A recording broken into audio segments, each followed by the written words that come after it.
Well, I did say that we're going to stay on health matters, but this time around is around issues of HIV and AIDS. Yes, it's still very much around. Yes, there was a time when it would seem that it was as strong as COVID-19 is right now, and that seems to have tapered down. But the issues are still there, particularly in rural communities. Now, we're being told that at least 150,000 children are living with HIV/AIDS in Nigeria, with more than 40% unable to access treatment. And I think that this is something that should worry all of us this morning. Join us to discuss, how we came about this, what has happened. Are we backsliding in terms of our awareness of HIV and AIDS, and what can be done to improve these numbers? Is Dr. Gambo Aliyu, who's the Director General of the National Agency for the Control of AIDS, NACA. Dr. Aliyu, you're welcome to Sunrise Elite this morning. Thank you. Pleasure to be here. Well, what exactly has happened? It would seem that at some point everybody knew about AIDS and HIV, and we knew how to prevent it. But is it that we're throwing caution to the wind now? No, not at all. In fact, people know more about HIV now than before, and they take more seriousness in terms of access to services that have been provided. And that is why we had recorded the successes we recorded in the last 3 years. The more you identify people living with HIV/AIDS, the more you succeed in stopping the spread of HIV. That's the way it works. If you want to stop HIV, two things are very critical, or three. One, stop mother-to-child transmission. Eliminate it.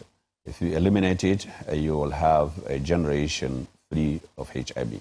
But if you're giving birth to a generation with HIV, then you're going to stay with HIV for a long time to come, because these individuals are just beginning a fresh life, and they're likely to stay 50, 60, 70 years alive with HIV in their bodies if we're not successful in getting a cure before then.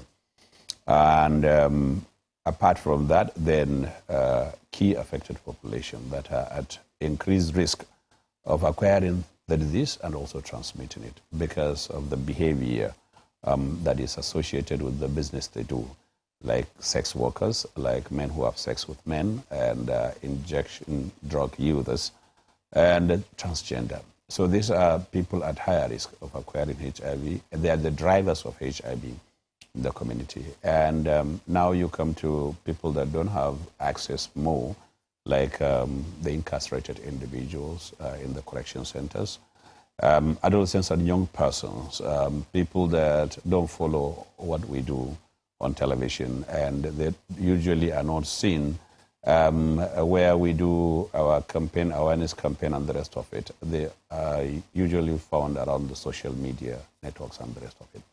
So these are individual groups that going forward now for the next 18 months are our targets. I want to make sure we stop the tap running in terms of people who are acquiring HIV among them and the ones that are transmitted. For the general population, we are good. In fact, we are much, much better than we were 3 years back. It's certainly heartwarming news to hear that at least there's been some improvement and a greater awareness of HIV, but it's also worrying that children are now the unsuspecting recipients of an illness that they knew nothing about.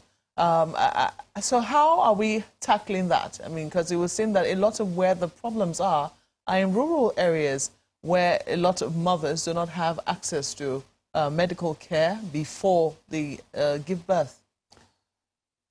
What we are saying now is, and the awareness we are creating, is that every unborn child has right to be protected from HIV. And that right will only be guaranteed by the mom and dad. If a lady is pregnant today, it's the responsibility of the couple to make sure that that pregnancy is tested for HIV. And if it is HIV positive, that baby should be protected from having HIV. We can do it. We can prevent that baby from having HIV at the time of delivery, after delivery, until the child or the baby is 18 months. That portion, we have some kind of disconnection in the sense that our access to pregnant mothers is limited to those that show up at facility for antenatal visit. It may surprise you to say half of pregnant women don't come actually for antenatal visit. So for those half that don't come up for antenatal visit, you have no way to access them. But now we have re-strategized, learning from what we've seen the last 2 years, the harvest we have had with community work. During COVID-19 lockdown, we were forced to go much further to the community. We had that plan even before COVID-19. After our survey that shows where the shoes are pinching, nationally where the infection is spreading faster. Our plan was to go closer to the community, saturate those communities. But we did it more with COVID-19. And what we found was that we had successes in identifying people living with HIV and bringing them to care, successes that we have never seen before. On the average, every year, we identify between 50 to 60,000 new infections and put them on treatment. The year ending December 2020, during the COVID, when COVID began and as COVID progressed, we recorded 350,000 new, which no other country has done that. Before COVID and now with COVID. Countries 350,000 new cases. New cases. Is that a good thing or a bad thing? It's a very good thing because you see what is happening is that if you look at our epidemic, before the time we did these all-inclusive measures to find out what is the situation of HIV in Nigeria, that was in 2018, we were thinking we had up to 3.5 million people living with HIV. But after that survey, we came to realize that what we have is a little less than 2 million, 1.8, 1.9. But that 1.8, 1.9 has eluded us from the time we started fighting HIV vigorously in 2005 up to that 2018. It was after 2018 we now go out to look for these cases vigorously because when we had the survey, we now realized that we had about 800,000 plus on treatment. So if I have 800,000 plus on treatment and I have 1.9 million, it means I have 1 million more to go. Where do I find them? Why was I able to find them all these years before 2018?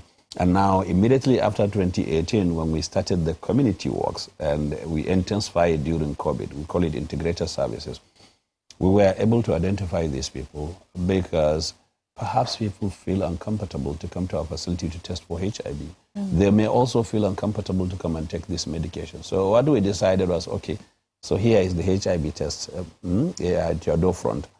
You can even do it by yourself. You can sit down in your room and use self-test kits, use your saliva, test and find out whether you have HIV. If you have HIV, come to us. Is stigmatization still a thing? Stigmatization has been a problem for the last 40 years in the fight against HIV. And for the last 20 years or so that we have vigorously fought HIV in Nigeria, stigmatization has been the barrier between us and identifying this 1.9 million that live with HIV. Is it going down? That's the question. It's going down. That is what this harvest is telling us. If it is not going down, we cannot find 350,000 within a span of 18 months and place on treatment. So what is happening is that people now are beginning to think and believe that HIV is no longer that it is the fear before. It actually doesn't kill anymore now, and it doesn't make you look sick, and you can actually live with it like you live with any other chronic illness.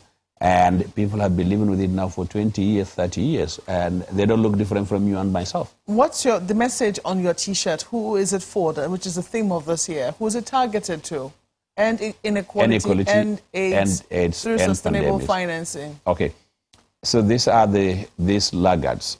We have 1.8, 1.9 million that live with the virus. Now we have on our record that we can count 1.6.